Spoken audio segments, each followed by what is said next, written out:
Thank you, Marianne. She is one bad sister, right? A force of nature. Good morning, everyone. I'm Laisha Ward from Target, or Target, as many of you like to say, and I'm honored to be here. Target is excited to be an official sponsor of the Conference for Women and to celebrate all of you. As a company, we're guided by a single purpose: to help all families discover the joy of everyday life. We know women play an essential role in every family. So that's why we want to recognize you in all that you've achieved, experienced, and overcome, to be the best version of yourself and to make a difference in the lives of others. Through our celebration of women, we invited you to share stories.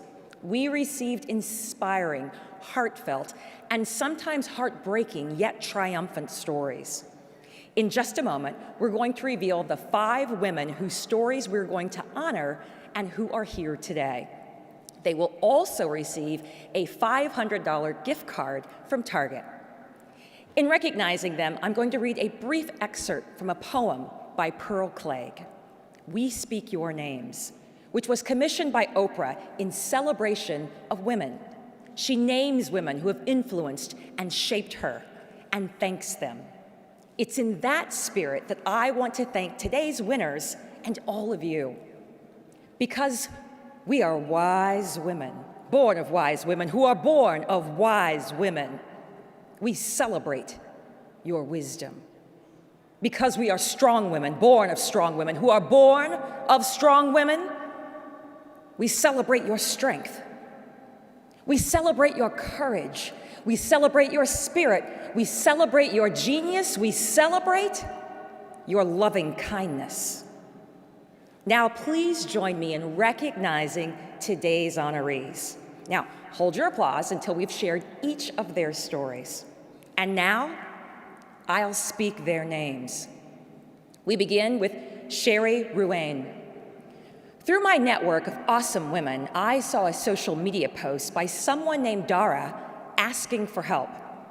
My friend Jess said Dara had come through for her when she was struggling. I realized that if Dara had helped Jess, then I was going to be there for Dara if I could. To make a long story short, I donated a kidney to Dara's dying father-in-law who lived in New York. He's now full of life, able to see his grandkids play soccer and offering pro bono legal services to those who can't afford it. Dara's family gained additional years with her father-in-law, and Jess has realized the power of her network. And I've turned a staunch New York Yankees fan into a Red Sox sympathizer by giving him my feminist, Boston-loving kidney. Next, we celebrate Nora Bruno. Growing up as a first-generation mainland Puerto Rican, I went to kindergarten not knowing a word of English. My mother immersed me in Spanish-only religion classes and bilingual education. In 4th grade, I graduated into mainstream English, and for the next 5 years, I struggled to catch up. In high school, I excelled, but was told that I wouldn't get beyond taking a few community college courses.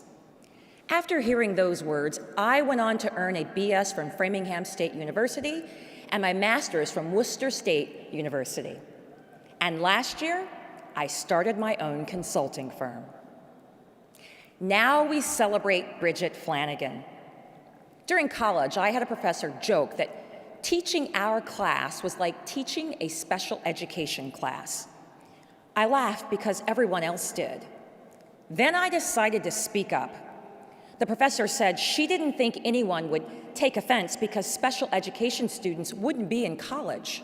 Well, I replied, I was in special education. In 1st grade, I was berated for not trying hard enough, when in reality, I had a disorder. I later earned my bachelor's from UMass Amherst and a master's from the Harvard Extension School.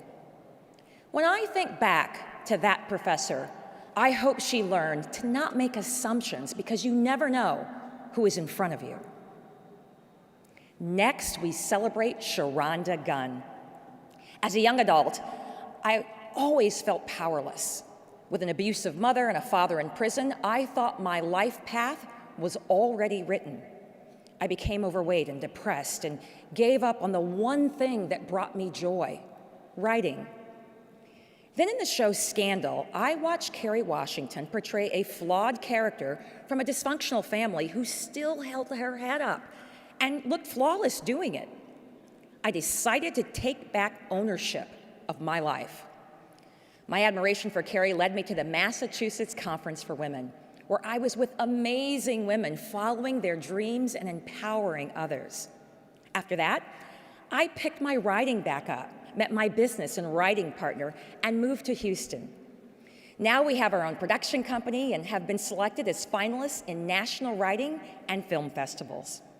My message is, own your own story, because you alone are the author.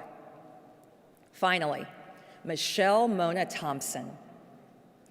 I was born to a 16-year-old mom who was sent to a home for unwed mothers.